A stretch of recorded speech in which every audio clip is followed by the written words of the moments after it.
E aí, pessoal da aula D, estão curtindo os vídeos? Vamos então assistir essa aula que fala de rendimento de reação, né? Quando o autor cita lá na sua questão que uma reação que acontece tem um rendimento de 70%, de 60%, como que eu devo fazer, em que momento que eu devo calcular, fazer uma regra de 3 com essa porcentagem. Assistindo essa aula, você vai aprender a fazer direitinho isso aí, tá certo? Então, daqui a alguns segundinhos, vamos entrar na nossa aula. Introdução.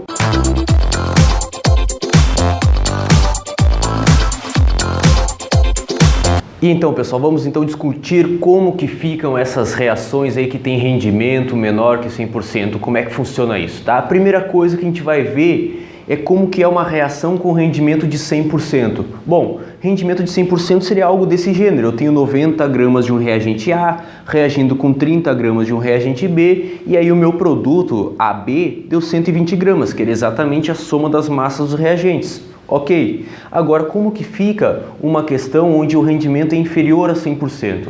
Veja esse exemplo que eu trouxe, ó. Eu tenho 90 gramas do reagente A que nem antes, tenho 30 gramas do reagente B que nem antes, só que agora meu produto deu só 108 gramas. Ué, tá faltando coisa aí, não tá? Bom, nesse caso estão faltando 12 gramas. O que são esses 12 gramas que não são ali, né, no caso, o meu produto? Na verdade, esses 12 gramas, eles significam uma sobra de reagentes. Quer dizer que esses 90 gramas e 30 gramas do A e do B, eles não reagiram totalmente, sobraram no final das contas. Então, só produziu 108 gramas do meu produto AB e aí sobraram 12 gramas de reagentes, tá? Como que eu determino o rendimento, então, dessa reação? Vamos ver o seguinte, tá?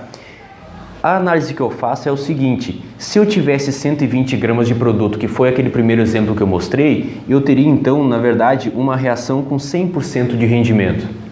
Só que, na verdade, eu tenho apenas 108 gramas de produto e isso vai me dar um rendimento X. Fazendo a resolução dessa regra de 3, eu vou perceber, então, que essa reação ela teve um rendimento de 90%. Tá certo? Então é sempre o seguinte assim, ó, aquela massa total que eu esperava que iria produzir representa 100%, como produziu só 108, isso é um X, então a minha resolução da regra de 3 vai me dar o rendimento dessa reação, que nesse caso foi de 90%, tá certo? Nesse próximo slide eu vou então dar a dica de como raciocinar quando o exercício fala de rendimento de reação.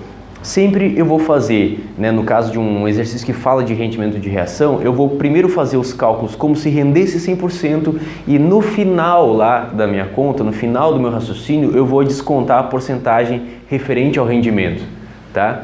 Para a gente, digamos assim, elucidar melhor isso que eu estou falando, vamos para um exercício então, vamos resolver esse exercício. Tem aqui o etanol que pode ser produzido por fermentação da glicose, que é C6H12O6, conforme a seguinte reação.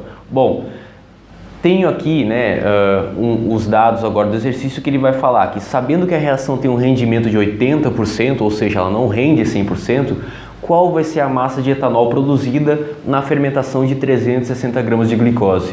Ou seja, ele quer saber quanto de etanol que é produzido, a massa de etanol que é produzida, quando 360 gramas de glicose sofre fermentação. Vamos resolver isso daí, ó.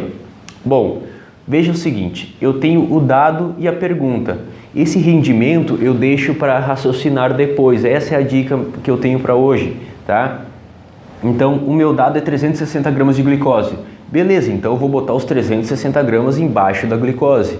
Qual que é a pergunta que foi feita? Ele quer saber a massa de etanol produzida. Se ele quer saber a massa de etanol produzida, X gramas embaixo do etanol. Então, de novo, assim como a aula de fundamentos do cálculo estequiométrico, eu tenho aqui o dado do exercício e a pergunta na mesma linha da regra de 3.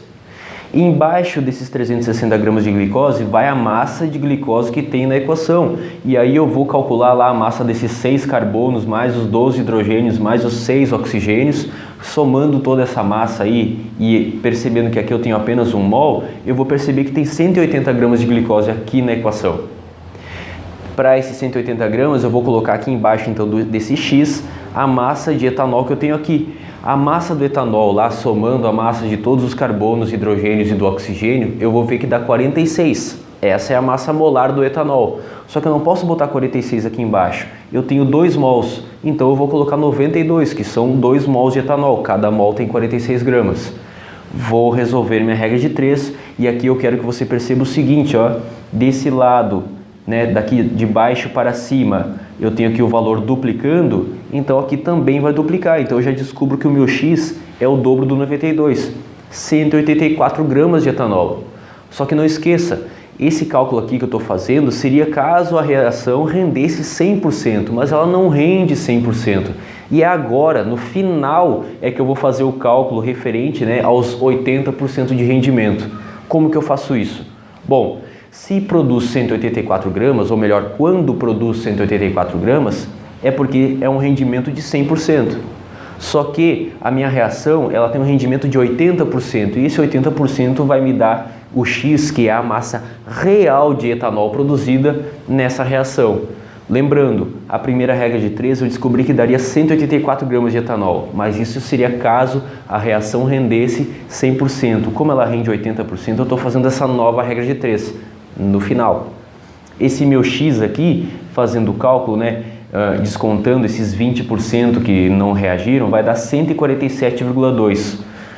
A dica aquela que eu dei na aula sobre pureza de reagentes, para descobrir esse 147,2 seria simplesmente eu multiplicar, né, por 0,8 aquele 184.